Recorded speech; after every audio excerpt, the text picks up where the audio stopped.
Hello বন্ধুরা, আজকে চলে এসেছি আমার নিজের বাড়ির প্রতিষ্ঠিত কালী মাকে দেখাতে। কালী মায়ের মন্দির দেখো তোমরা কেমন লাগছে। আজকে একটু পুজো দিলাম মাকে। আজকে তো ফল হারিনি, পুজো আছে, তো ফল দিয়ে মাকে পুজো দেওয়া হয়েছে। তো এই পুজোতে যেমন মাকে কোনো ফল উৎসর্গ করতে হয়, যেটাতে পাপ নিস্তার হয়, যার জন্য আজকে আমাদের বাড়িতে পুজো হয়েছে।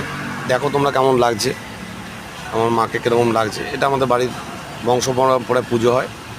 তো আগে বাবা ঠাকুরদারা করে আসতো, এখন আমি এটা করছি।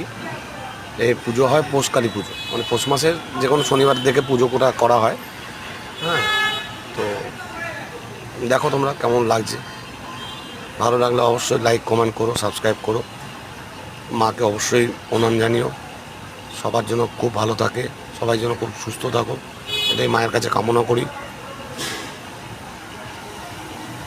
দেখতে থাকো, পুরোটাই তোমাদের দেখাবো। এই দেখো ফল দিয়ে পুজো দেওয়া হয়েছে মাকে আজকে, ঠিক আছে। মোমবাতি লাগানো হয়েছে, 5 রকমের ফল আছে এখানে, দেখতেই পাচ্ছ তোমরা, ঠিক আছে।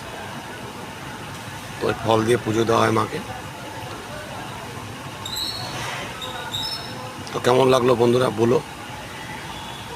খুব ভালো থেকো, সুস্থ থেকো।